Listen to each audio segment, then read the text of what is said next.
我每次出门都要先去找自己的嫂嫂，3下5除2脱掉她的衣服，然后穿到自己身上。我是个穿越者，这个身体的原主是个傻子，家里还有一个当猎户的哥哥。嫂子刚过门，哥哥却在打猎时被山里的熊瞎子咬死，于是只留下嫂嫂照顾我这个吃傻的小叔子。破败的茅草屋内，干草堆里的我穿着单薄麻衣，外面白雪茫茫，心中五味杂陈。这是我穿越来的第2天，也是接受这个身份的开始。叔叔，你起来了吗？今天早些把饭吃了。如今大雪封山，你吃了饭莫要乱走，我再去寻些吃食。我看着眼前秀丽容颜的女子，凡希端着一碗稀的能照见人影的野菜粥，小心翼翼地递过来，眼神里满是担忧。前身是个傻子，哥哥死后，全靠这个柔弱的嫂嫂硬撑着自己才没饿死。我心中泛起一丝感动，却没接粥碗。嫂嫂，这雪太大，还是我去吧。我说着话，便从干草堆中爬起身。呀，叔叔，快背过身去！凡希俏脸羞红一片，立刻转身，双手死死捂住了脸。听闻凡希惊叫，我迅速抓起身边一把干草遮住身子，尴尬地挠了挠头。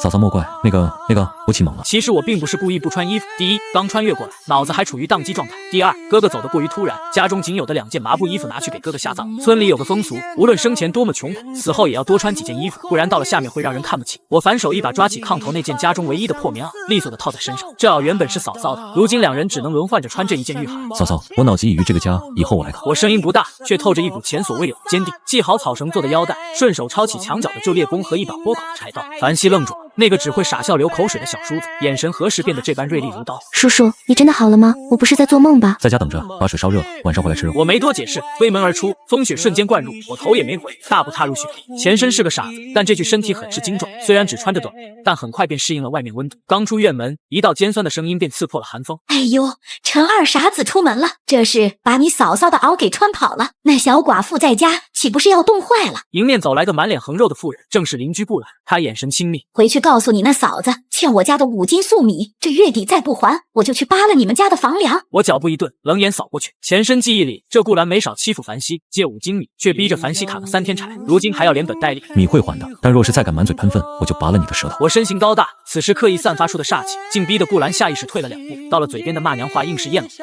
这傻子怎么跟变了个人似的？没走多远，村口的岔路旁蹲着个獐头鼠目的男人刘三狗。刘三狗一见我，眼珠子咕噜一转，竟没像往常一样戏弄，反而嬉皮笑脸地凑上来。哎呦，陈岩啊，这是要进山，叔给你指条明路。西药岭那边，我昨儿看见有好大一片野菜地，就在被风拖，雪也没盖住。西药岭，我心中冷笑，那里是深山边缘，常有熊瞎子出没，哥哥就是在那附近遇难。这刘三狗欺负傻子不懂事，是想借刀杀人，好去霸占家中无依无靠的嫂嫂。是吗？那多谢了。我嘴角勾起一抹玩味的弧度，也不拆穿，转身就往西药岭方向走去。刘三狗看着我的背影，往地上狠狠啐了一口。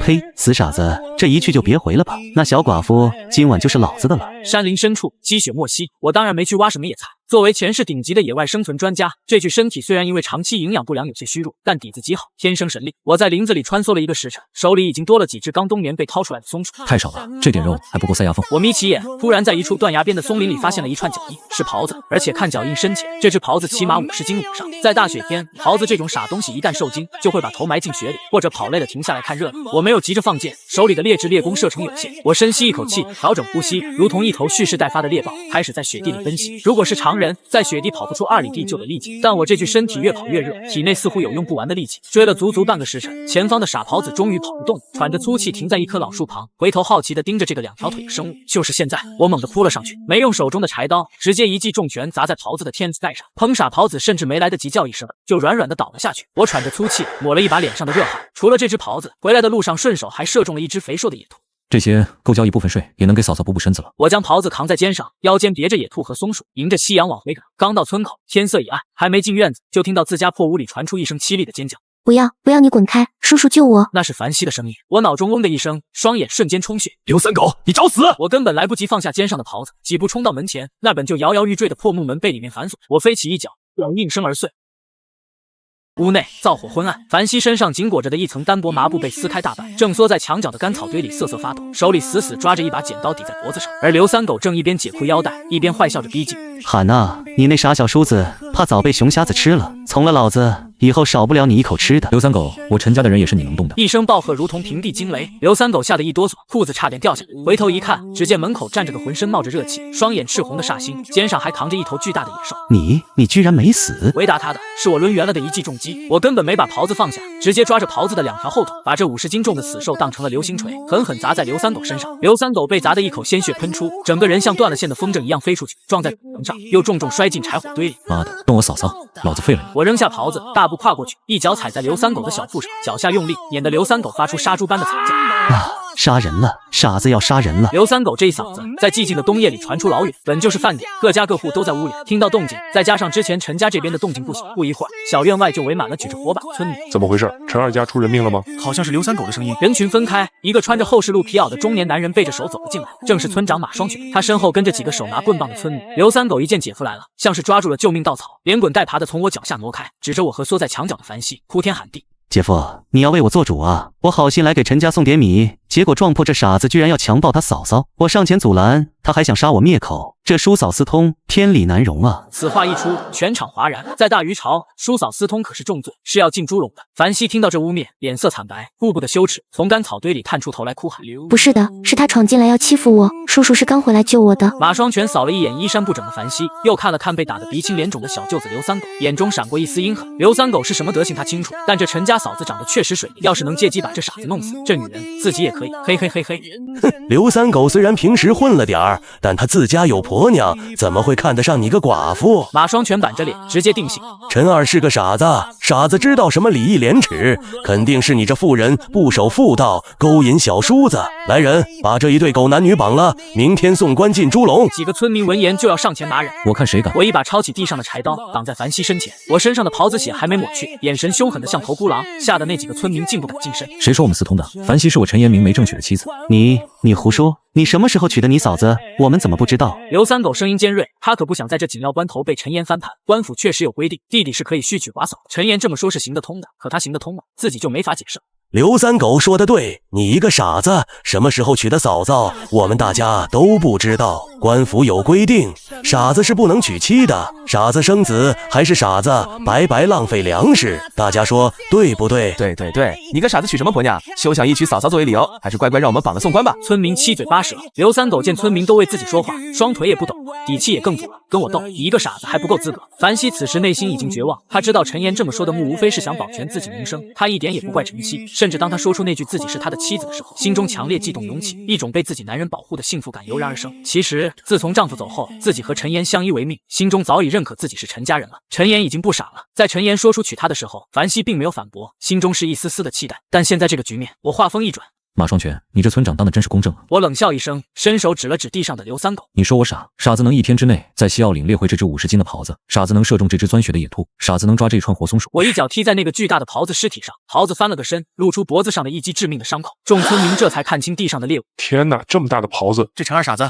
不，这真的是陈岩打到了吗？村里老猎户都未必有这本事啊！人群中，一个小脑袋钻了出来，是村口的皮猴子小虎。我作证，下午我看见陈二哥扛着狍子进村的，跑得比狗都快。他要是傻子，那咱们连傻子都不如了。童言无忌，村民们发出一阵哄笑。刘三狗的谎言不攻自破，要是我一直都在山上打猎，刚回来哪有时间在家和嫂嫂私通？分明是刘三狗趁虚而入。马双全脸色铁青，狠狠瞪了小虎他爹一眼，后者赶紧捂住孩子的嘴。既然无法在私通上做文章，马双全眼珠一转，计上心头。行，就算你不傻了，也能打猎了。但这刘三狗是你打伤的吧？私斗也是罪。我把柴刀往地上一插，他私闯民宅，意图强暴良家妇女，按照大鱼律例，打死无论。我留他一条狗命，已经是给村长你面子了。马双全一噎，这小子怎么突然变得如此伶牙俐齿，还懂律法？若是继续纠缠，众目睽睽之下，自己包庇小舅子的名声也不好听。好一张伶牙俐嘴！马双全冷笑一声，换了一副公事公办的嘴脸。既然你不傻了，也继承了你哥的猎户身份，那咱们就谈谈正事儿。他从怀里掏出一本册子，皮笑肉不笑地说：按照朝廷律令，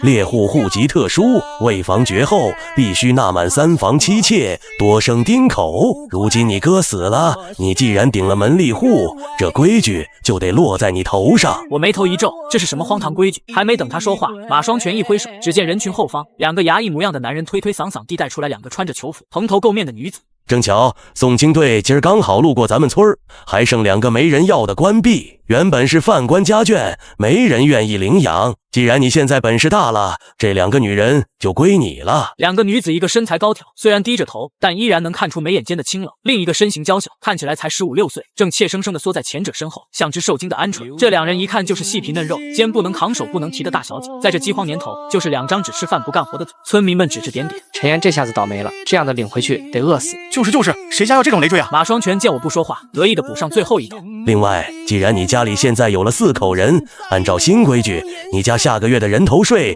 涨到7串钱。7串钱，在这个1文钱能买个馒头的年代，7串钱简直是天文数字，普通农户1年也攒不下2串钱。凡西听到这个数字，身子一软，差点晕过去。这哪里是分媳妇，这是要逼死他妈！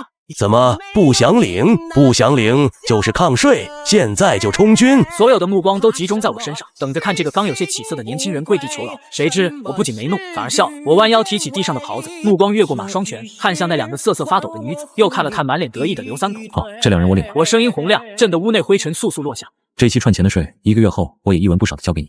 但今天这事儿没完，刘三狗，给我嫂嫂磕3个响头，否则咱们就去县衙击鼓，看看是你强奸未遂最重，还是我打人最重。我这种光脚的不怕穿鞋的气势，彻底镇住了场面。马双全脸色阴沉的能滴出水，但他也怕事情闹大影响自己仕途，咬着牙踢了刘三狗一脚。没听见吗？道歉！刘三狗捂着肚子，忍着剧痛和屈辱，在凡西面前跪下，磕了3个头，然后像条死狗一样被马双全拖走。村民们散去，小院重新恢复了宁静，只剩下寒风呼啸。屋内，凡西惊魂未定，而新来的那2个女子，高挑女子苏梦梦和少女许芊芊，正抱在一起，惊恐地看着这个刚才如杀神一般的人。家里没米了，现在又多了2张嘴，还有一个只有30天的死亡倒计时。我关上漏风的破门，看着这一屋子的人，心中不仅没有绝望，反而燃起了一股熊熊的斗志。嫂嫂，你哭什么？我看着想要抹眼泪的凡西，语气放缓，去烧水，把这袍子包了。从今天起，咱们陈家不仅要活下去，还要活得比谁都好。屋内气氛压抑的仿佛能凝出水来，破败的木门勉强拼凑在一起，堪堪挡住风雪。灶坑里的火苗舔舐着锅底，发出噼啪的声响。那只被剥了皮的袍子肉正挂在梁上，滴答滴答淌着血水。在2个刚进门的千金小姐眼里，这场景简直比地狱还恐怖。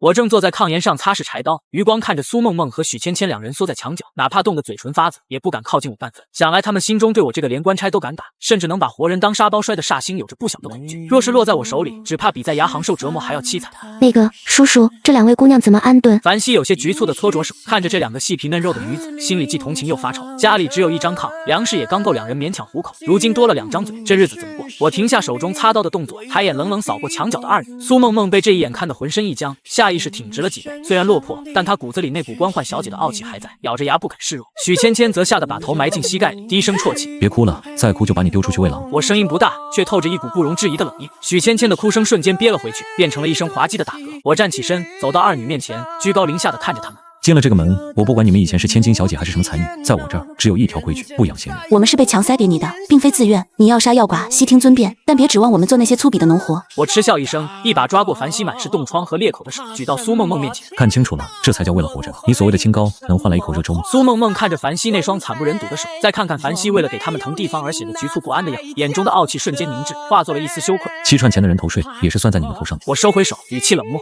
我只给你们3天时间适应，3天后要么干活，要么滚蛋。我不养废物。说罢，我不再理会2女，转身从怀里掏出一个洗干净的破陶罐，里面装着刚刚熬好的野兔子。原本冷硬的脸庞，在转向凡西时，瞬间变得柔和。嫂嫂，不，娘子，你过来。我拉过凡西，让她坐在炕边。凡西脸一红，当着外人的面，这称呼让她有些羞臊，但心里却甜丝丝的。虽然刚才的事是为了解围，但是现在被当面叫娘子，心中还是很害羞的。但是凡西没有否认，乱世生存本就不易，若是没有家和男人的庇佑，那才是生不如死。我挖出一块乳白色的兔油，细细的涂抹在凡西满是裂口的手背上，动作轻柔的像是在擦拭一件稀世珍宝。凡西痛得缩了一下，忍着点，这兔油防冻裂最管用。我低着头，神情专注。以后粗活让他们干，或者等我回来干。你的手是用来享福的，不是用来受罪的。墙角的苏梦梦和许芊芊看着这一幕，都呆住。这个杀伐果断、凶神恶煞的男人，竟然也会有如此温情的一面。苏梦梦抿了抿嘴，心里竟涌起一股莫名的酸楚和羡慕。在这个乱世，能有一个男人这样护着，哪怕吃糠咽菜也是福气吧。补完手，我又转头看向2女，语气恢复了冰冷。既然不想干粗活，那就干点别的。你会什么？他指了指许芊芊，许芊芊吓得一哆嗦。我会绣花，女工还可以。行，明天开始把这2张松鼠皮处理，缝个护膝。我又看向苏梦梦，那你呢？会什么？我读过书，会算账，懂律法。好，以后家里的账归你管，要是算错1文钱，没饭吃。我雷厉风行地分配完任务，根本不给他们反驳的机会。夜深了，我把那张唯一的破棉被扔给嫂。自己则合衣躺在炕梢，中间隔着一段距离。苏梦梦和许芊芊只能蜷缩在铺了干草的地上，哪怕冻得发抖，也不敢抱怨半句。我不知道嫂子对我的想法是什么，但是从今天的反应来看，嫂子心中对我有了认可。但是我不是被下半身支配的动物，现在的这个家需要我撑起一片天。这一夜我睡得很浅，因为我要在脑海中盘算明天的计划。7串钱，这不仅是睡，更是买命钱。光靠打猎恐怕不够，必须得把猎物的价值最大化。天还没亮，我就爬了起来。我将昨晚连夜编织的几个精致捕鱼篓和昨天猎到的皮毛打包好，又用剩下的边角料给自己做了个简易的皮裙围在腰间。没办法，唯一的棉裤得留给嫂穿。你在家看着他们，把门锁好，谁来也别开。我叮嘱了嫂子一句，随后扛起那个巨大的包裹，顶着还没停的风雪，大步向县城方向走去。这是我来到这个世界后的第一场应酬。抱歉，白山县城虽然比不上州府繁华，但作为方圆100里唯一的贸易点，依然人流如织。只是街上的行人大多面带菜色，行色匆匆。当我出现在城门口时，立刻引来了一阵异样的目光。我上身披着蓑衣，下身围着那张还带着血腥气的生袍子皮，脚上踩着草鞋，背上扛着一大包东西，浑身散发着生人勿近的野性。这副尊容，哪怕是在乞丐堆里都显得格格不入。我无视周围的指指点点，凭借前身的记忆，直奔城西最大的山货铺山宝堂。刚进店门，一个小伙计就迎了上来，见我这副穷酸打扮，眼底闪过一丝轻蔑，懒洋洋的抬手拦住。要饭去后门，别冲撞了贵客。我脚步不停，肩膀一抖，那个包裹砰的一声砸在柜台上，震得上面的算盘珠子乱跳。瞎了你的狗眼，不做生意了。我冷哼一声，伸手解开包裹一角，露出的是一张完整无缺、毛色油光水滑的红松鼠皮，以及处理的极为干净的野兔肉。小伙计也是个识货的，眼睛顿时直了。如今兵荒马乱，老猎户都被抓去当兵了，这种橙色的山货可是稀罕物。他态度立马变了，但眼珠子一转，依然想欺负生面孔。哟，货是不错，但现在世道不好，这种皮子也就5文钱一张，兔肉3文一斤。看你大老远来的，全包了给你50文，够意思吧？50文，连半斤盐都买不到。我冷笑一声，伸手就要收起包裹。既然山宝堂收不起，那我去对面的聚财楼看看。别借啊！小伙计急了，伸手要拉。给我住手！柜台后的一道帘子掀开，走出一个留着山羊胡的中年人。他目光如炬，先是扫了一眼我那身充满野性的装扮，又看了看桌上的货，最后定格在我那双沉稳且充满杀气的眼睛上。是个练家子，而且是个见过血的老猎手。中年人一巴掌拍开小伙计的手，拱手笑道：“在下关山是这山宝堂的掌柜，手下人不懂事，怠慢了壮士，这货我亲自收。”关掌柜是个老江湖，他不仅看上了这批货，更看上了我这个人。他拿起那张松鼠皮，仔细端详，切口平整，剥离完美，显然手法极其老道。壮士好手艺，关掌柜赞叹一声。这种橙色的红松鼠皮，以前或许只值那个价，但现在物以稀为贵，我出40文一张，兔肉15文一斤。另外，他指了指我腰间围着的那张袍子皮，眼神火热。这张袍子皮，若是壮士肯割爱，我出2两银子。2两银子，也就是2串钱。旁边的小伙计倒吸一口凉气，这也太高了。我心中盘算了一下，这个价格确实公道，甚至溢价。看来这掌柜是个聪明人，想放长线钓大鱼。关掌柜爽快，就这么成交了。我也不墨迹，爽快答应。一番清点下来，加上其他零碎，我手里一下子多了近3串钱。这笔巨款若是放在普通农户家，足够全家吃喝一年，但距离7串钱的人头税还差大半。我没有表现出过多的喜悦，只是淡淡的收好铜钱，又向关掌柜借了把剪刀，把自己那张袍子皮略作修剪，依然围在腰间。没办法，买新衣服太贵，先凑合着。关掌柜爽快，以后有好货还送你这。我拱拱手，转身欲走。壮士留步！关掌柜叫住我，压低声音说：“看壮士也是个明白人，多嘴提一句，最近县里来了几个京城的贵人，专收稀罕皮毛，尤其是白狐、紫貂。若是壮士有本事弄到，那价格可就不止这点碎银子了。”我心中一动，雪灵芝、白狐皮，看来真正的富贵险中求，还得进深山。出了山宝堂，我直奔隔壁街的荣义坊，这是县里最大的成衣铺。我不是来给自己买衣服的，而是来买布料和棉花的。家里3个女人衣不蔽体，尤其是凡希，再冻下去真要落下病根。刚进店就闻到一股好闻的熏香味，一个穿着绸缎衣裙、身材丰腴的老板娘正倚在柜台上算账。见到我这副野人打扮进，她并没有像之前的伙计那样去，反而那一双媚眼在我那结实的胸肌和腰间的袍子皮上转了一圈。哟，这位客官，买衣裳还是卖皮子？老板娘声音酥软，却透着惊语。我是这儿的老板娘，左芊芊。买布也要棉花。另外，若是老板娘要收皮子，以后也可以谈。我目不斜视着，左芊芊放下算盘，摇着团扇走过来，眼神却一直盯着我腰间那块被剪得乱七八糟的袍子皮，一脸惋惜。可惜，好好的皮子就被你这么糟蹋了。若是完整销制好的，做成坎肩，起码能卖5两银子。我也不尴尬，大方一笑。没办法，穷啊，只能先凑合保暖，护着后面。左芊芊被逗乐了，捂嘴轻笑。你这人倒是有趣，行，看在你这身腱子肉，不对，看在你这潜在供货商的份上，不料给你算便宜点。我挑了几匹结实耐磨的粗布，又称了10斤上好的棉花，虽然不是丝绸锦缎，但胜在保暖。暖实用。付钱的时候，左芊芊看似无意的提了一句：“听口音，你是城外村里的吧？最近小心点，衙行那边都在传，有些官差专门盯着那些分下去的官婢，说是过段时间可能有大官要来挑选侍女，要是被看见家里养着水灵的姑娘，指不定要被抢回去呢。”我数钱的手微微一顿，眼中寒芒一闪而过，又是那2个麻烦精。看来仅仅交上税还不够，如果不能展现出足够的实力和背景，苏梦梦和许芊芊迟早是个祸害，甚至会连累樊熙。多谢提醒。我深深看了左芊芊一眼，抓起包裹，大步流星的离开了成衣铺，走出县城，看着手里剩下不到2串钱，我深吸一口冷冽的空气。第一桶金虽然解了燃眉之急，但危机依然四伏。想要在这个吃人的世道护住家人，光靠打猎是不够的，得加快速度了。我紧了紧身上的包裹，加快脚步，得在天黑前赶回家，顺便在路上看看能不能把昨晚下的那些套子收了。运气好的话，也许今晚就能让家里那个总是小心翼翼的傻娘子吃上一顿真正的饱饭。风雪夜归人，当我推开自家那扇破败的院门时，已经是深夜，身上覆盖着厚厚一层积雪，眉毛胡须上结满了冰碴，像个刚从冰原走出的野人。夫君，你终于回来了。称呼的改变是这寒夜中最大的温暖。一直在门口张望的樊熙，步步的寒冷，第一时间冲了出来，想帮我拍打身上的雪，却被我一把按住。别碰，我身上凉气重。我声音有些沙哑，却透着掩饰不住的兴奋。快进屋，有好东西。进了屋，原本瑟缩在墙角的苏梦梦和许芊芊也被我背上那个巨大的包裹惊得瞪大了眼睛。随着包裹解开，一家人的呼吸都仿佛停滞了。白花花的大米，精细的面粉，整整10斤棉花，还有好几匹厚实的粗布。这些东西对于在这个冬天只能喝野菜粥续命的陈家来说，简直就是神迹。这得多少钱啊？樊熙心疼的直哆嗦，想摸又不敢摸那精细的面粉。别管钱，钱是赚出来的，不是省出来的。我脱下草衣，露出里面冻得通红的皮肤。今晚做顿好的，以后咱们不喝粥了，吃干饭。苏梦梦看着那一袋米，喉咙不自觉地滚动了一下。她出身官宦，以前这些东西根本入不了眼，可经过这几日的饥寒交迫，这袋米在她眼里比黄金还要紧。愣着干什么？烧水做饭。我看向二女，吃了这顿饭以后，这屋里的针线活账目清理就归你们。再让我看见谁偷懒，就把它卖给刘三狗。提到刘三狗，许芊芊吓得一个激灵，赶紧抢着去抱柴火。苏梦梦也默默起身去淘米。这一顿饭是陈家几年来吃的最香的一次，米饭的香气在狭窄的屋子里弥漫，连那摇曳的烛火似乎都温暖了起来。吃饱喝足，我并没有休息，我把樊熙拉到炕上，借着烛光开始量体裁衣。我不懂女工，但懂怎么把棉花塞得最厚实。这布料结实，你们3个每人做身新袄，尤其是娘子你要加双倍的棉花。我一边比划一边说，樊熙红着脸，眼里的幸福都要溢出来了。而一旁的苏梦梦和许芊芊手里拿着分到的布料和棉花，心情复杂到了极点。原本以为会被虐待，甚至被卖掉，没想到这个凶神恶煞的男人竟然真的给了他们活路，甚至还有新衣服穿。许芊芊小声的咕哝了一句谢谢，声音小得像蚊子。我没理会，只是忙着在院子里布置防线。刘三狗那厮绝不会善罢甘休。我在院墙低矮处埋了几个特制的兽夹，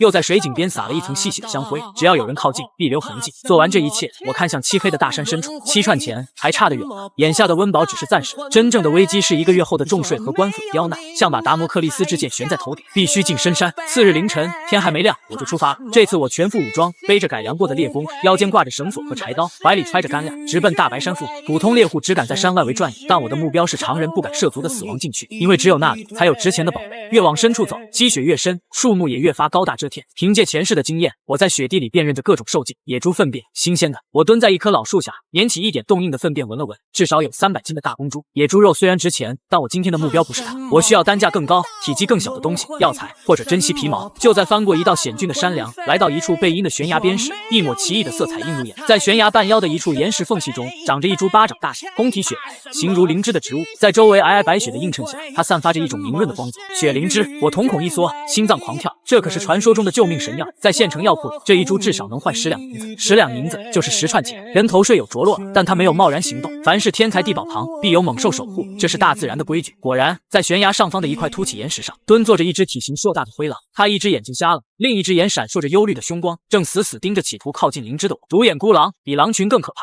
因为它们更狡猾，更残忍。好一个畜生，你居然也看上这宝贝了！我缓缓抽出柴刀，身体微微下蹲，进入战斗状态。孤狼没有任何动作，借着高处的优势，猛地扑了下，腥风扑面。如果是普通猎户，这一扑必死无疑，但我反应极快，侧身一滚，避开狼吻，同时手中柴刀借势上撩，柴刀在狼腹上划开一道口子，但并不深。孤狼落地，迅速转身，再次发起进攻。一人一狼在悬崖边展开了殊死搏斗，血沫飞溅，鲜血染红了地面。最终，我卖了个破绽，用左臂硬扛了孤狼一口，听着小臂被咬穿的剧痛，右手柴刀狠狠刺入了孤狼柔软的咽喉。孤狼哀嚎一声，身子抽搐了几下，不动了。我喘着粗气，一脚踢开狼尸，步步的包扎伤口，先小心翼翼地攀上悬崖，用刀尖挑下了那株雪灵芝，用布包好揣进怀里。随后，我又熟练地剥下那张完整的狼皮。这一趟值了。看着还在流血的左臂，我撕下衣角勒紧止血。虽然受了伤，但我眼中的光芒比头顶的太阳还要炽烈。有了这些，谁还敢欺我陈家无人？白山县荣义坊，左芊芊正有些心烦意乱，小姨的病越来越重，大夫说了，若500年的雪灵芝做药引，怕是熬不过这个冬天。可这等宝物可遇不可求，他已经放出风去，悬赏100两纹银，可至今无人接宝。就在这时，伙计匆匆跑进来。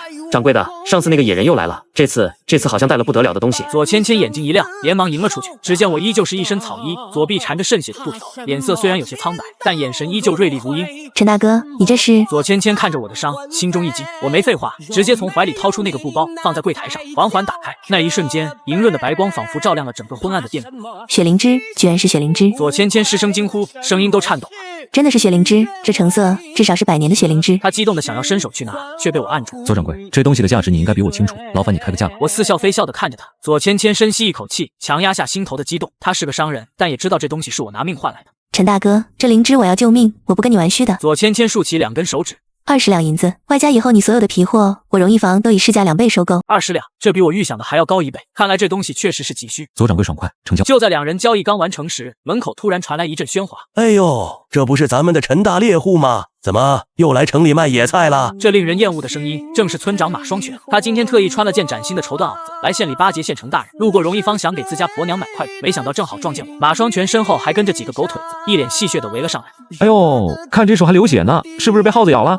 怎么样，7串钱的人头税凑齐了吗？要是凑不齐，就把那2个官币送给我，或许我还能替你求求情。我看都没看他一眼，只是掂了掂手里沉甸甸的银袋子，转身对左芊芊说道：“左掌柜，麻烦给我拿2匹最好的云锦，再来20斤细棉花。我家里娘子皮肤嫩，穿布的粗布。”好嘞，陈大哥。左芊芊极其配合，亲自去取货，对待我的态度恭敬的像是在伺候亲爹。马双全愣住了，云锦那是县太爷夫人才穿得起的东西，这陈二傻子疯了。陈二，你装什么大尾巴狼？你有钱吗？马双全嗤笑道。我这时才缓缓转过身，从怀里掏出1锭5两的银元宝，随手抛了抛，像是在抛一块石头。钱我有的是。旋即走到马双全的面前，居高临下的看着这个满脸横肉的村长，嘴角勾起一抹冰冷的弧度。马双全，回去把你的狗眼擦亮，那7串钱我会一文不少的砸在你脸上。至于你想打我家里人的主意，我凑近马双全的耳边，轻声说道：“刘三狗的下场你是见过的，下次可能就不是断几根骨头那么简单了。”说完，我接过左芊芊递来的包裹，在一众震惊和敬畏的目光中大步离去，只留下马双全站在原地，看着那锭银元宝晃得眼晕，冷汗顺着额头流了下来。这陈二真的翻身了。我回到家时，手里提着的不仅有云锦和棉花，还有2只刚出炉的烧鸡和一坛好酒。夫君，你回来了。樊熙、苏梦梦和许芊芊3人正围坐在炕上做针线，见我回来，连忙下地迎接。我将东西放下，却没有像往常一样和他们温存，而是脸色阴沉地看向水井的方向。昨晚我不在家，有没有人来过？我问。樊熙一愣，摇摇头，没有啊，我们听你的话，门窗都锁得死死的。是吗？那可不见得。我冷笑一声，走到水井边，井边的雪地上那一层昨晚特意撒下的细细香灰，此刻凌乱不堪，明显有被人踩踏过的痕迹。而在井口边缘还残留着一丝不易察觉的白色粉末，巴豆粉。我捻起粉末闻了闻，眼中杀机毕露。这要是喝下去，一家人非拉脱水不可。在这个缺医少药的冬天，拉脱水就等于半只脚踏进了鬼门关。不用想都知道是谁干的，除了刘三狗那个阴损小人，没人会使这种下三滥的手段。好，很好，好得很呢。我站起身，拍了拍手上的灰。既然不想让我过好日子，那大家都别想好过。我没有声张，只是让苏梦梦去邻居家借了2桶水，暂时封了自家的井。入夜，月黑风高，我独自一人摸上了后山。我记得刘三狗有个习惯，喜欢在后山偷设几个捕兽夹，专门偷猎户们的猎物。我找到那些捕兽夹，并没有破坏，而是利用前世的知识，将这些夹子的触发机关做了微调，让它们变得极其敏感，甚至风吹草动都会触发。然后在这些夹子下方挖了个深坑，里面填满了从自家茅房挑来的不可描述之物。做完这一切，我又在旁边故意扔了半只死鸡，伪装成有猎物落网的假象。第二天一早，天刚蒙蒙亮。救命啊！是哪个杀千刀的？一声凄厉的惨叫打破了村子的宁静。我正在院子里教许芊芊怎么处理狼皮，听到声音，嘴角勾起一抹冷笑。走，我们看戏去。当我和村民们赶到后山时，只见刘三狗正陷在一个大坑里，不仅浑身沾满了黄白之物，臭气熏天，更惨的是，他的双手和一条腿都被自己的捕兽夹死死夹住，鲜血淋漓。哎呦，这不是刘三狗吗？我站在坑边，捂着鼻子，一脸惊讶，怎么掉粪坑里了，还被夹子夹了？啧啧，这夹子看着眼熟啊，不是你自己放的吧？刘三狗痛得脸都扭曲了，看到我更是气得差点背过气去。是你，肯定是你陷害我。陷害，这话可不能乱说。我无辜地摊摊手，乡亲们都看着呢，这夹子是你放的，这偷猎的地界也是你占的，你自己贪心想来收猎物，结果狡猾掉坑里了，关我什么事？围观的村民们指指点点，不少人早就对刘三狗偷猎的行为不满，此刻更是哄堂大笑。这就是报应啊，活该，让你平时缺德。刘三狗被村民们七手八脚的拉上来，臭得连他自家婆娘顾兰都不愿靠近。这次不仅受了伤，更是丢尽了脸面，以后在村里恐怕再也也抬不起头来。我冷眼看着被抬走的刘三狗，心中没有丝毫怜悯。对付这种小人，打他一顿只是皮肉痛，让他身败名裂，成为笑柄才是真正的诛心。刘三狗的事只是个插曲，真正的考验在3天后。这一天是马双全定下的最后期限。一大早，陈家的小院就被堵了个水泄不通。不仅马双全来了，连之前送亲队的那个刘大人也来了，身后还跟着几个凶神恶煞的衙役。陈岩，时辰到了。马双全背着手，一脸得意。7串钱拿出来吧，要是少一个子儿，你就准备跟刘大人去充军吧。刘大人则是一双贼眼在苏梦梦和许芊芊身上转来转去，嘿嘿笑道：“要是交不起也没关系，我看这2个官吏养得不错，不如抵给本官这1半的税钱嘛，也不是不能免。”苏梦梦和许芊芊吓得脸色惨白，死死抓着樊熙的衣角。樊熙也慌了，虽然知道我赚了钱，但这几天买这买那花了不少，而且谁知道那7串钱到底够不够？我从屋里走出来，手里提着一个沉甸甸的布袋。他看着马双全和刘大人那副吃定他的嘴脸，嘴角微扬。7串钱是吧？我手一松，布袋砸在马双全脚边的桌子上，袋口散开，露出里面白花花的银子和黄灯灯的铜钱。这里是20两银子，外加5串铜钱。我淡淡的。足够交3个月的税，剩下的赏你们喝茶。全场死寂，马双全瞪大了眼睛，像见了鬼一样。20两，这陈二傻子是去抢劫了吗？短短半个月，他哪来的这么多钱？刘大人也是一愣，随即脸色变得难看。他今天是来带人的，钱只是个借口。现在我把钱拍在桌上，这人还怎么带？钱倒是够了。刘大人眼珠一转，冷哼道：“但是这2个官吏身份特殊，本官怀疑他们身上藏有违禁之物，需要带回县衙仔细搜身。”这就摆明是明抢了。苏梦梦气得浑身发抖，许芊芊更是吓哭了。搜身，我看谁敢！我往前一步，挡在二女身前，浑身气势暴涨，如同护食的猛鬼。刘大人，大于律法哪一条规定，已经落户的良家女子还需要被随便搜身？难道县衙的大牢是您刘大人的后院吗？你敢跟本官讲律法？刘大人恼羞成怒，伸手就要拔刀。我出手如电，一把按住了刘大人拔刀的手。只听咔嚓一声轻响，那是骨头摩擦的声音。刘大人痛得冷汗直冒，感觉自己的手像是被铁钳夹住了一样，动弹不得。刘大人，不好意思，手滑了。我脸上带着笑，眼神却冰冷刺骨。这大冬天的，刀剑无眼，伤了自己就不好了。我稍微一用力，将刘大人推得踉跄几步。我转头看向已经被吓傻的村长。还有马双全，你以后这种带人上门找茬的事少干。我脾气不好，下次要是手再滑一下，可能捏碎的就不是手腕，而是喉咙了。我随手拿起桌上的一个瓷茶杯，五指一合，茶杯在众目睽睽之下被硬生生捏成了粉末，白色粉末从指缝间滑落，吓得马双全和刘大人同时咽了口唾沫。这得多大的手劲啊！我只吐出一个滚字。刘大人捂着手腕，马双全扶着帽子，一群人灰溜溜的逃出了陈家小院，连那多出来的赏钱都没敢拿。夫君，你没有事吧？樊熙看着这一幕，眼泪止不住的流下来。他知道，从今天起，陈家在这个村子里彻底立住，再也没人敢随便欺负他们了。我转过身，看着3个哭成泪人的女人，收敛了身上的煞气，露出一个温暖的笑容。没事了，去做饭吧。今天吃红烧肉。我看着缩在墙角的苏梦梦和许芊芊，刚想抬手帮他们把乱发理顺，两人却猛地一抖，眼神惊恐的像遇见了黄鼠狼的鸡仔。我的手僵在半空，无奈苦笑。看来是刚才的余威太盛，这2个新来的女人还没缓过劲来。我收回手，看向身旁的樊熙，樊熙正满眼感动的望着夫君，见二女吓成这副模样，既好笑又有些气恼。他走上前，像护崽的老母鸡一样拉过二女的手。别怕，夫君没有恶意，过来。相比我，樊熙显然更有亲和力。二女任由樊熙拉着，紧绷的身体稍微放松了些。樊熙动作麻利，从包裹里翻出我新买的棉袄，那是上好的料子，比村里最富的财主婆穿的还要厚实。把这衣服穿上吧。樊熙不由分说的帮他们套上新衣。苏梦梦和许芊芊摸着身上厚实的棉花，眼眶微红。在这个能冻死人的年头，这身衣服就是半条命。两人对视一眼，都在对方眼里看到了感激，同时也更坚定了要讨好这位大夫人的决心。只要抱紧大夫人的大腿，或许就不会被那位凶神恶煞的夫君吃掉。樊熙又注意到他们脚上的冻疮，红肿流脓，甚至沾连着破烂的鞋袜。他叹了口气，转身拿起桌上珍贵的兔油，蹲下身就要帮他们涂抹。放下，把兔油放下。一道低沉的声音突然响起，我眉头紧锁，几步跨过来，一把扣住樊熙的手腕，目光凌厉地扫向二女。还想让我娘子伺候你们？这一声呵斥如同惊雷，苏梦梦和许芊芊吓得脸色惨白，几乎是扑过来抢走了樊熙手里的兔油罐子。不用不用，大夫人使不得。苏梦梦声音都在抖。我们以后是伺候您的，哪敢让您动手？我们自己来，自己来。两人捧着兔油，像捧着烫手山芋，涂也不是，不涂也不是。这东西金贵，没有家主发话，他们哪里敢用？樊熙嗔怪地白了我一眼，甩开我的手。你把人家吓坏了，既然进了门，以后就是一家人。我有些尴尬的挠挠头，语气缓和了些，但立场依旧坚定。规矩就是规矩，哪有大夫人伺候小德的道理？你们自己涂，别废话。有了这句准话，二女才敢小心翼翼地挖了一点兔油抹在伤口上。处理完伤口，我从怀里摸出一个油纸包，打开，里面是3块桂花糕，这是县里贵人才吃得起的点，香味瞬间弥漫了整个破屋。三女的肚子几乎同时叫了起来。家里唯一的野兔送了人，昨晚到现在谁也没进过1粒米。苏梦梦和许芊芊更是饿了2天，此时闻到桂花香，口水不受控制的分泌，眼神直勾勾地盯盯着那糕点，却死死抿着嘴不敢出声。我本想把3块都给凡西，但看到凡西投来的警告眼神，只好改口，1人1块，拿去吧。凡西拿起2块塞进二女手里，又拿起最后1块递到我嘴边。夫君你也吃。我推回去，甜腻腻，那是娘们吃，我不爱吃。说完，转身大步走出屋子。我知道自己在场，这2个小丫头估计连吞咽都不敢。屋门关上，屋内传来狼吞虎咽的声音。我站在雪地里，深吸一口冷气，目光落在院角的黄土堆上。家里只有一张窄小的木床，如今4个人根本睡不下。沃沃村背靠大山，别的没有，黄土和石头管够，必须盘个炕。这是我前世在北方农村见过的火炕，在这个时代还没普及，但却是抵御严寒的神器。我不再犹豫，挽起袖子开始干活。先是用木桶从井里打水，将黄土和沙子按比例混合，用铁铲用力搅拌成泥。接着，我搬来之前修房剩下的石块，在屋内靠墙的位置开始垒地基。苏梦梦和许芊芊吃完糕点，身子暖和了不少，见我在外面忙活，也不敢闲着。2人对视一眼，战战兢兢地走出来。家主，我们能帮什么忙？苏梦梦壮着胆子问。我没抬头，指了指旁边的石块。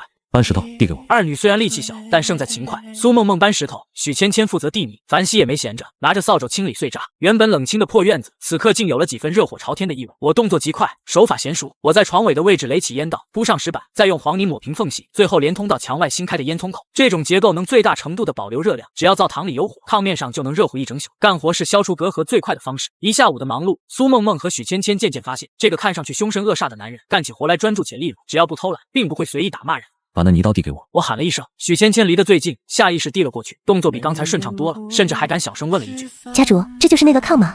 有了这东西，晚上睡觉就不用怕冷了。我随口回道，顺手抹平了最后1块泥面。夜幕降临时，一座宽敞的火炕初具雏形。我跳下炕，拍了拍手上的土。点火烘干，今晚得把尸气烤透。凡西带着二女去灶房生火做饭，在我的强硬要求下，凡西狠心舀了一大碗精米，又打了3个鸡蛋进去。不多时，米香混合着蛋香飘了出来。苏梦梦端着碗，看着里面白花花的米饭和金黄的蛋花，眼泪吧嗒一下掉进了碗里。她本以为被卖给猎户是来当牛做马、吃糠咽菜的，没想到第一顿正经饭竟然是精米。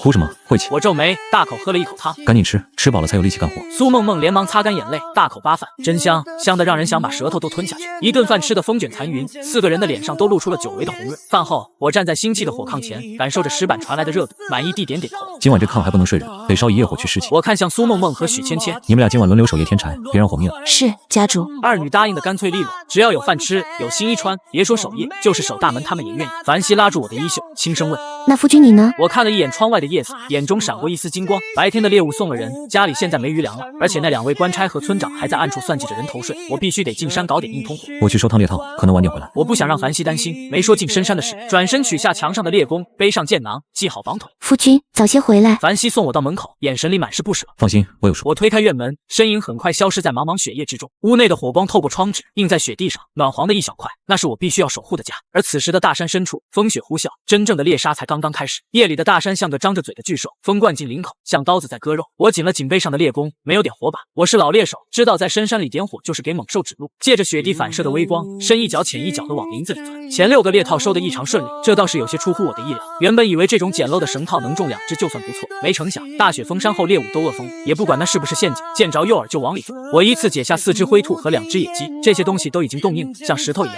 我把它们系在腰间，沉甸甸的坠感让我心里踏实了不少。这点肉够家里4个大人吃2顿好，若是省着点腌制起来，也能熬几天。但要想交气之后4个人头那要命的睡起来，这点东西连个零头都不够。到了第7个猎套的位置，出事了，离得老远，我就闻到一股血腥味。走近一看，猎套空了，绳索断了一截，像是被暴力扯断的。雪地上全是杂乱的毛和一滩刺眼的红血，还有几块被嚼碎的骨头渣子。显然原本套住的猎物已经被结活了。我蹲下身，摘下手套，手指捻起一点带血的血泥搓了搓，血还没完全冻住，有些粘手。捕食者刚走不久，顶多1克重。我眯起眼睛，仔细查看着周围雪地上的痕迹，一排梅花状的脚印清晰可见，比狼的小，比猫的大，前掌宽厚，利爪在雪地上划出深深的沟壑。居然是猞猁！我吐出一口白气，眼神瞬间变得锐利。这种大猫是山里的幽灵，独来独往，极其凶猛。在这个时代，一张完好的猞猁皮在县城能换几10两银子，那是真正的硬通货。几10两银子不仅够交全家的人头税，还能把破房子翻修一遍，甚至还能给苏梦梦和许芊芊置办点像样的衣服。但风险也是巨大的。猞猁这种东西，行动敏捷，报复心强，若是成年雄性，在这深山密林，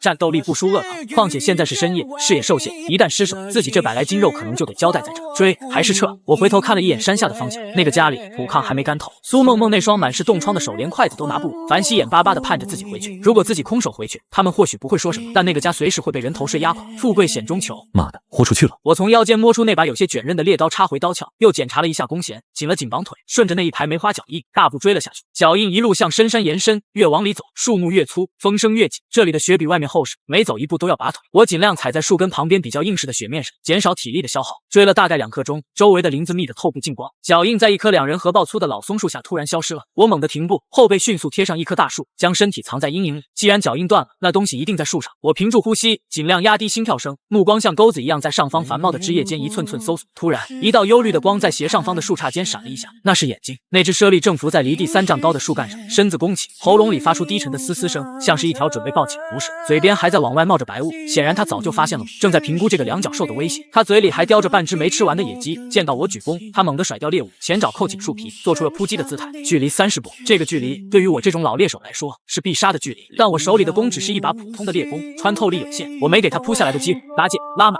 松手，弓弦这里看，羽箭破空而去。那猞猁反应极快，在箭离弦的瞬间猛地一扭身子，原本瞄准脖颈的一箭偏了，箭扎进了他的后大腿，入肉极深，一声凄厉的惨叫划破夜空。猞猁吃透，身体失衡从树上跌落，落地瞬间在雪地上滚了一圈，爬起来就往林子深处窜，速度竟没慢多少，只是后腿有点猛。妈，这畜生皮真厚！我骂了一句，拔腿就追。带伤的野兽跑不远，只要跟住血迹，耗也能耗死。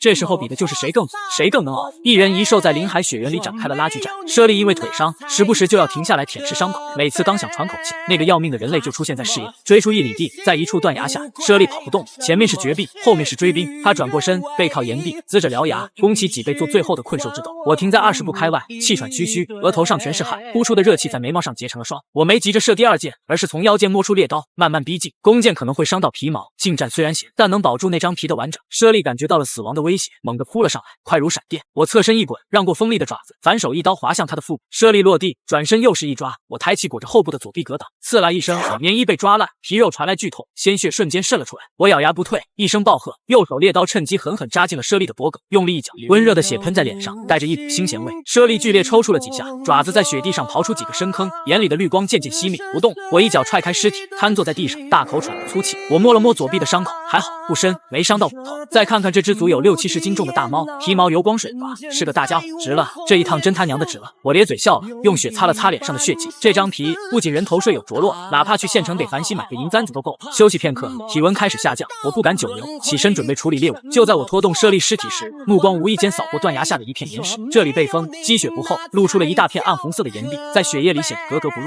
有些不对劲，岩壁下方有很多动物舔舐过的痕迹，石头表面光滑的像镜子，周围还有不少食草动物的脚印，梅花鹿的、野山羊的、步子，甚至混杂着刚才那只猞猁的爪印。动物为什么要冒着被捕食的风险来舔石头？我心脏猛地跳了一下，一个念头疯狂涌上来，震得我脑瓜子嗡嗡响。我几步冲过去，掏出匕首在岩壁上刮下一点红色的粉末，犹豫了一下，伸出舌头小心翼翼地舔了一口，咸，苦中带咸，还有一股子土腥味。我如遭雷击，整个人僵在原地，随即狂喜如同火山喷发般涌上心头。盐矿，而且是纯度极高的露天岩盐矿。在这个时代，盐铁是官府专营，私贩食盐是死罪，百姓吃的都是带苦味的粗盐，还要几10文1斤。而这一片红色的岩壁哪里是石头，分明就是金山银山。我颤抖着手，又敲下一块石头仔细查看。这盐虽然杂质多有毒，不能直接吃，但我是个穿越者，我懂提纯技术啊，只要把这些矿石运回去，溶解、过滤、结晶，就能得到比官盐还要雪白的上等精油。到时候别说人头税，就是买下半个白山县都不在话下。我深吸几口气，强迫自己冷静下来，这个秘密绝对不能泄露，哪怕是枕边人也不能全说，否则不仅是自己，就连整个沃沃村都得被关。我迅速用雪掩盖了刚才刮过的痕迹，又折了几根树枝把周围密集的脚印打乱，伪装成普通山崖的样子，记下这里的地形方位，又在不远处的一棵树上刻了个只有自己能看懂的记号。做完这一切，我扛起那只死沉的猞猁，腰挂野具，怀揣盐块，像个刚抢了黄库的贼一样，头也不回地往山下跑。夜并不平静，村东头的一棵老歪脖子树上，一道黑影正缩在树杈上，裹着个破烂羊皮袄，死死盯着我家的院子。是刘三狗，他吸了吸鼻涕，看着我家的烟囱冒了一晚上的烟，空气里甚至还飘着一丝若有若无的米香，那香味像是勾魂的钩子，勾得他肚子咕咕直叫。那个傻子哪来的粮食？刘三狗眼里全是极度的毒火，他知道我那个新娶的媳妇樊西长得水灵，自己惦记好久，本来借给他5斤粟米，就是想逼他卖身抵债，谁知半路杀出个陈傻子，不仅把人娶，现在日子还越过越红火，这口气他怎么也咽不下去。不行，这肥肉不能让他一个人吃了。刘三狗哧溜滑下树，揣着手，深一脚浅一脚地往村长家走去。村长马双全家的大门紧闭，高墙大院，门口还拴着2条恶犬，里屋还亮着灯，隐约有人声。刘三狗熟门熟路地绕到后墙，翻墙进去，贴在窗根底下听墙角。屋里传来一阵令人脸红心跳跳的声音，还有女人的娇小。死鬼，轻点！要是让你那母老虎大婆娘听见，非扒了我的皮不可。这是村里的寡妇苏娇娘的声音，听得刘三狗骨头都酥了。怕什么？那黄脸婆睡得跟死猪一样，来，让爷亲一下。马双全粗重的喘息声响起，刘三狗嘿嘿一笑，也不避讳，故意重重咳嗽了一声。谁？是谁在那儿？屋里的动静戛然而止，一阵慌乱的穿衣声，马双全吓得差点从炕上滚下来。姐夫，是我麻子。片刻后，房门打开一条缝，马双全披着棉袄，黑着脸走出来，手里还提着个尿壶。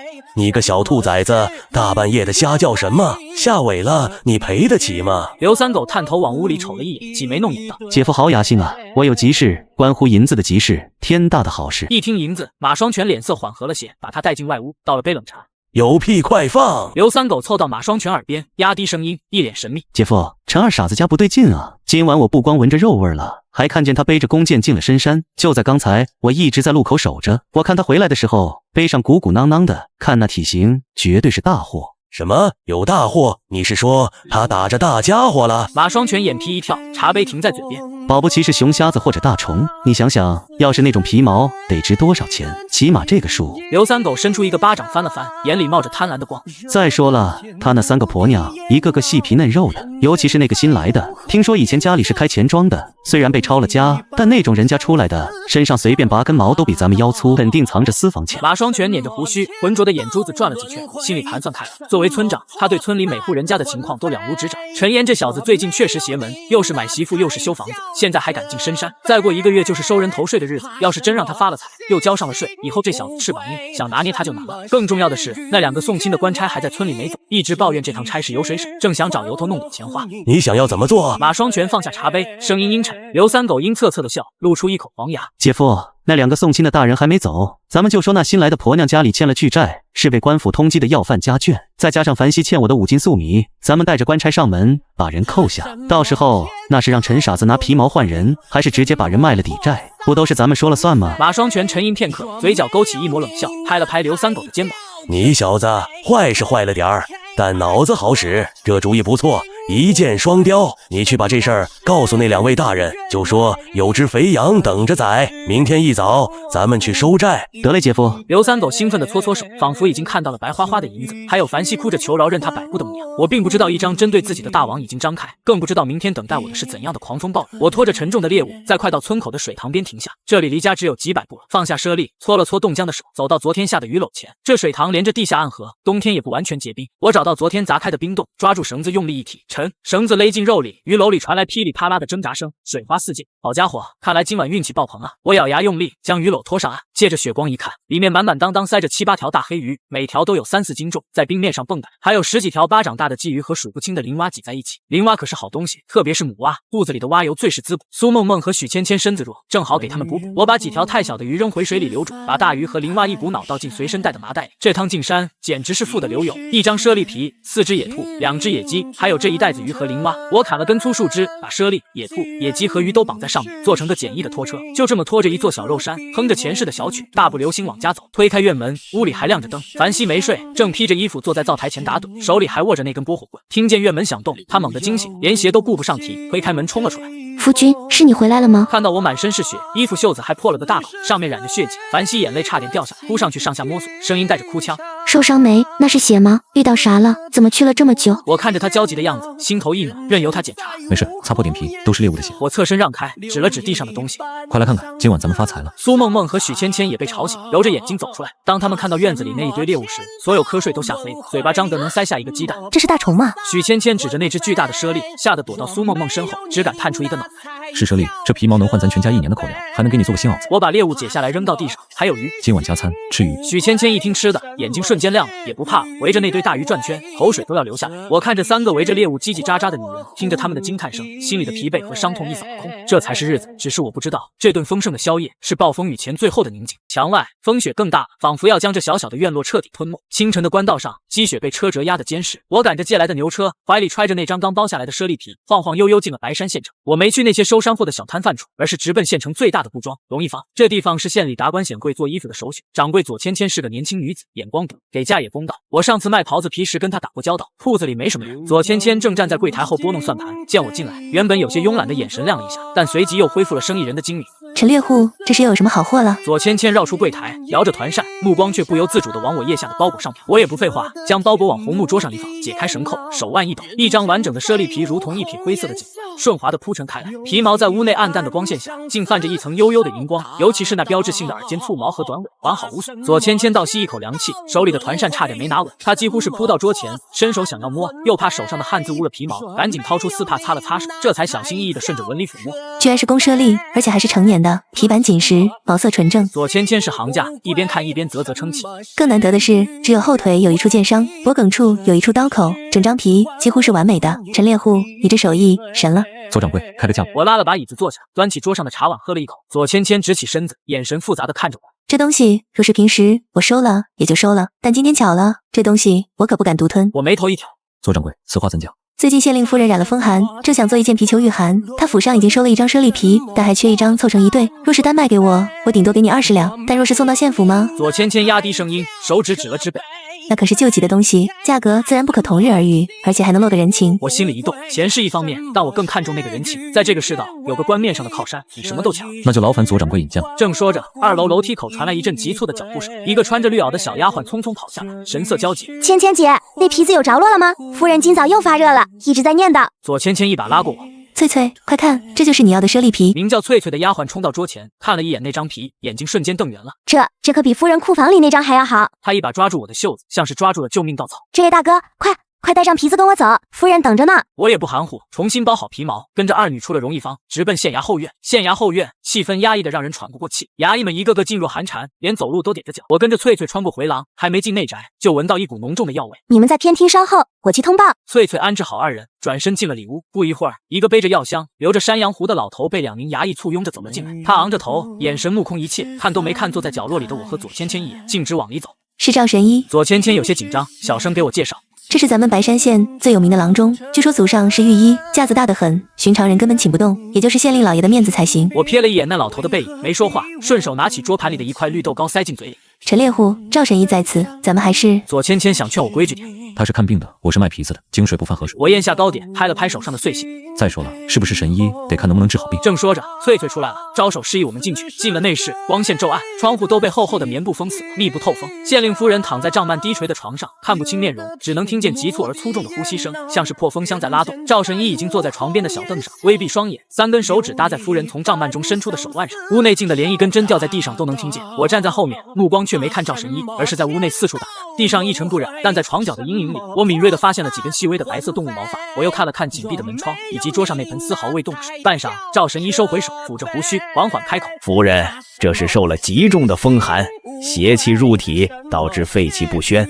老夫这就开一副驱风散寒汤，连服3日，发了汗，自然就好了。”床幔里传来夫人虚弱的声音。有劳赵神医了。赵神医站起身，一脸自信地走到桌边，提笔写方子。噗一声极不合时宜的嗤笑声在安静的房间里响起。赵神医的手一抖，一滴墨汁滴在纸上，污了方子。他猛地回头，目光如刀般射向发声处。何人喧哗？所有人的目光都集中在我身上。我靠在门框上，手里不知何时又抓了一块糕点，漫不经心地说道：“风寒若是按风寒治，不出3天，这府里就得办白事了。”这话一出，满屋皆惊，翠翠吓得脸都白了，左芊芊更是恨不得上去捂住我的嘴。这可是县令夫人的卧房，这人是嫌命长了吗？放肆！赵神医气得胡子乱颤，指着我怒喝：“你是哪里来的野小子？懂不懂医术？竟敢在此大放厥词，诅咒夫人！”我拍了拍手，走上前2步，直视赵神医：“我不懂什么大道理，但我知道风寒怕冷，但不怕光，更不怕水声。夫人这屋子窗户封得死死的，刚才翠翠倒水的时候，床幔里的呼吸声明显急促了许多，这哪里是风寒？”赵神医冷笑：“黄口小儿，信口雌黄。老夫行医40载，救人无数，岂容你质疑？你倒是说说，这不是风寒是什么？疯狗病。”我吐出3个字，空气瞬间凝固。赵神医愣了一下，随即像是听到了天大的笑话：“荒谬，简直荒谬！疯狗病乃是被疯犬咬伤所致。今日大雪封门，夫人连这院门都没出过半步，哪里来的疯狗？你这分明是妖言惑众！”左芊芊也急了，拉着我的袖子低声说：“你疯了，这种事不能乱说，要是被定个欺诈罪，是要杀头的。”我没理会众人的反应，转头看向翠翠。是不是乱说？问问便知。前几日府里是不是养过狗？白色的，不大的那种。翠翠的瞳孔猛地一缩，下意识地捂住嘴。你怎么知道？床幔里，夫人的呼吸突然变得更加急促，整个床都在微微颤抖。果然，我心中大定，继续追问。那狗现在何在？翠翠慌了神，看向床幔。夫人前些日子在后院捡了一只小白狗，看着可怜就养着了，但昨个那狗突然发了狂，咬了谁？赵神医脸色也变了，他虽然傲慢，但不是傻子。听到这里已经感觉不对劲。咬了我以为只是小伤，没在意。今早那狗死了，我就让衙役把它扔了。床幔里传出夫人颤抖的声音，我面色一沉。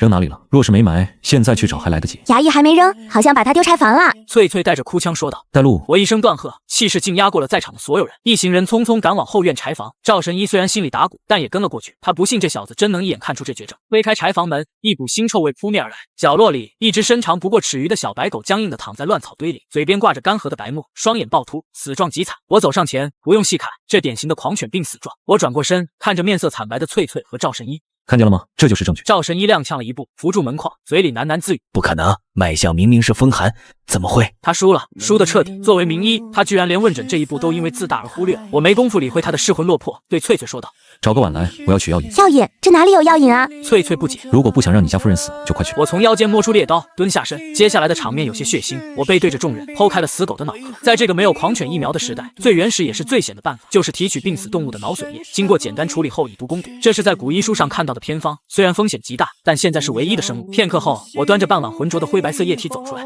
回房治病。回到内室，夫人的情况更糟了，已经开始出现轻微的抽搐。我放下碗，看了一眼赵神医和左芊芊。接下来我要施针涂药，闲杂人等出去。赵神医张了张嘴，想说什么，但看着我那冷冽的眼神，最终什么也没说，灰溜溜的退了出去。左芊芊担忧的看了我一眼，也被翠翠请了出去。屋内只剩下我、翠翠和床上的夫人。伤口在哪？我问道。夫人此时神志已经有些模糊，但听到这话，还是羞耻的蜷缩了一下身子。翠翠红着脸，支支吾吾。在大腿内侧。我深吸一口气，我是医生，这是治病。我不断给自己做心理建设。掀开被子，脱裤子。我的声音不带一丝波澜。啊？什么？翠翠惊呼。这不合礼数。命都要没了，还讲什么礼数？快点！在我的催促下，翠翠颤抖着手掀开颈背，小心翼翼地褪下夫人的亵裤，露出一条丰腴白皙的大腿。在膝盖上方2寸处有2个深深的牙印，周围已经红肿发紫，隐隐有黑血渗出。我眼神清明，没有任何淫邪之意，迅速拿出猎刀，在火上烤了烤，然后毫不犹豫地割开伤口。夫人痛呼一声，身子剧烈挣扎。按住他！我喝道。翠翠死死按住夫人的双腿，我手法极快，将伤口里的毒血全部挤出，直到流出鲜红的血液。然后我端起那个碗，用棉布蘸着那灰白色的液体，狠狠擦进伤口里。这一步剧痛无比，夫人猛地挺起腰，汗水瞬间打湿了鬓角，随后身子一软，昏死过去。我没停手，又从怀里掏出随身带的草药粉末撒上去，最后用干净的白布包扎好。总算好了，这下应该没有事了。我长出一口气，擦了擦额头上的汗。我也是在赌这具身体的免疫力和那个偏方的效果。半个时辰后，夫人的呼吸平稳了许多，高热也开始消退。赵神医在偏厅里走来走去，坐立难安。若是夫人真让他当风寒致死，他这神医的招牌砸了是小，全家老小的命恐怕都保不住。这时房门打开，我一脸疲惫地走了出来。怎么样？左芊芊第一个冲上去，我点点头，命保住了。接下来按时换药，静养半个月就能痊愈。赵神医闻言，整个人瘫软在椅子上，随后猛地站起来，走到我面前，深深一道：“小友医术通神，老夫心服口服。今日若非小友，老夫便酿成大祸了。”我看了他一眼，也没趁机踩一脚。行医之人，望闻问切，缺一不可。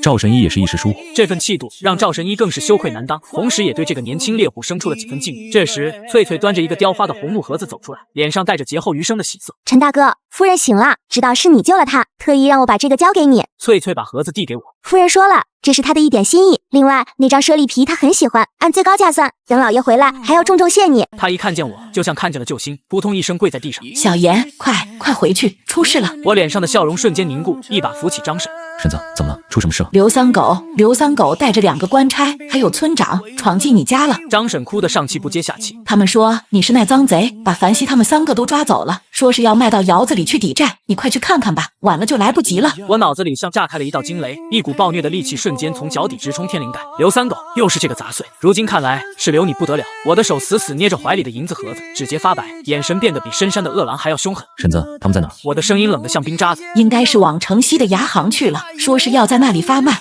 好，很好。我松开张婶，转身就跑，速度快到了极致，带起的风刮的路人纷纷避让。刚刚还是救死扶伤的神医，此刻变成了索命的阎罗。感动我的女人，找死！我一路狂奔，肺部像着了火一样，但感觉不到累。牙行在城西，是一座4进的大院子。此时大门敞开，里面传来嘈杂的骂声和女人的哭喊声。我冲进大门，眼前的景象让我瞳孔瞬间收缩成针芒状。院子中央的空地上立着几根拴牲口的木桩，樊熙、苏梦梦和许芊3人被粗粗的麻绳反绑着双手，跪在冰冷的泥地上，他们的头发散乱，脸上带着红肿发长印。衣，身上的新棉袄被扯破了好几处，露出里面的内衬。而在他们面前摆着一张太师椅，一个满脸横肉、穿着皂衣的官差正翘着二郎腿喝茶，旁边站着点头哈腰的刘三狗和那个一脸阴鸷的村长马双全。哭什么哭？再哭老子把你们舌头割了！刘三狗手里拿着根鞭子，作势要抽。刘三狗，你不得好死！夫君回来不会放过你的。夫君，哈！刘三狗一鞭子抽在地上，溅起一片尘土。你那个傻子夫君现在指不定在哪儿躲着呢，欠债还钱，天经地义。今天要是没钱，就把你们全卖到下等窑子里去。你给我住手！一声暴喝如雷霆炸响，我大步跨进院子，浑身散发着骇人的煞气。院子里瞬间安静下来。樊熙听到这熟悉的声音，猛地回头，眼泪夺眶而出。夫君，你终于来了！刘三狗吓了一跳，下意识地往那个官差身后缩了缩，但随即看到我只有一个人，又有了底气，指着我叫嚣：“好啊，陈二傻子，你还真敢来！正好省得爷去找你了。”坐在太师椅上的刘大人慢悠悠地放下茶杯，斜着眼打量了一下。这就是那个猎户，看着倒是挺壮实，但也就是个乡野村夫罢了。你就是陈岩。刘大人开口，声音慵懒傲慢。既然来了，那咱们就算账吧。我没有理会他，径直走向樊熙他们。站住！旁边的2个衙役拔刀拦住去路。我停下脚步，眼神冰冷地扫过全场，最后落在刘大人身上。放人，可以啊。刘大人笑了，笑得像只贪婪的豺狼。你这3个婆娘，一个欠了刘三狗粟米不还，按9出13归算，连本带利1两银子；另一个，他指了指苏梦梦，家里是罪臣，虽然人入了奴籍，但欠的债得还，再加上这几天的滞纳金、车马费、误工费。刘大人伸出一只手，张开5指，一共500两，拿钱放人。500两！周围围观的百姓发出一阵惊呼，这简直是明抢，把整个沃沃村卖了也不值500两。樊熙绝望地闭上眼睛，别说500两，就是5两，对于庄户人家也是天文数字。我看着刘大人那张贪婪的脸，心里反而冷静了下来。我知道这帮人是在漫天要价，目的就是要逼死自己，或者逼自己反抗，然后名正言顺地杀人越货。我摸了摸怀里的盒子，那里有100两，是我最后的底牌。硬拼不行，对方有7、8个带刀衙役，自己赤手空拳，还带着3个女人，一旦动起手来，刀剑无眼，很难保全他们，必须智取，先稳住局面。500两，我没有。我的声音低沉。但我有100两。说着，从怀里掏出那个精致的红木盒子，当众打开，石锭雪花银，在阳光下闪着诱人的光泽。刘大人和旁边一直没说话的官差的李大人眼睛瞬间直了，刘三狗更是张大了嘴，哈喇子流出来都不知道。100两，这个穷猎户怎么会有这么多钱？这钱哪来的？刘大人眯起眼，眼神中闪过一丝怀疑和更深的贪婪。进山挖了猪老山参，刚卖给回春堂。我撒谎，连草稿都不打，神色坦然。这是我的全部家当，80两给你们，剩下20两还刘三狗，够不够？刘大人和李大人对视一眼，80两，这可是一笔横财，抵得上他们2年的俸禄加外快了。而且这钱来路正当，拿了也不烫手。既然你有诚意，刘大人站起身，贪婪地盯着那个盒子。那本官就法外开恩。不过这点钱只够赎人的，他们之前顶撞本官，阻碍公务的罪过还得另算。你想怎样？我压着怒火，写个欠条。一直在旁边阴恻恻没说话的李大人突然开口，就写自愿赔偿纹银300两，分3年还清。若是还不上，这3个女人还是官府的。这招够毒，不仅拿了现银，还把我一家变成了长期的血库。我看着瑟瑟发抖的3女，深吸一口气。好，我写。我把盒子放在桌上，拿起笔，在衙役递过来的纸上刷刷点点。刘三狗迫不及待地扑过去，抓起2锭银子揣进怀里，笑得见牙不见眼。嘿嘿，算你识相。刘大人则是一把将剩下的80两连同盒子一起揽入怀中，脸上笑开了花。就在我按下手印的那一刻，李大人的眼神变了，他给刘大人使了个眼色，手悄悄摸向了腰间的刀。我一直在观察他们，看到这个细微的动作，心中的弦猛地绷紧。这就是官匪，拿了钱还要命，他们根本没打算放过自己。写欠条只是为了把钱洗白，接下来恐怕就是拘捕被杀的戏码。既然你们不讲规矩，那就别怪我掀桌子。钱也给了，欠条也写了，能放人了吗？我放下笔，身体看似放松，实则肌肉已经紧绷到了极致。放人？刘大人收好银子，突然狞笑一声：“人是可以放，但你还得跟我们走一趟。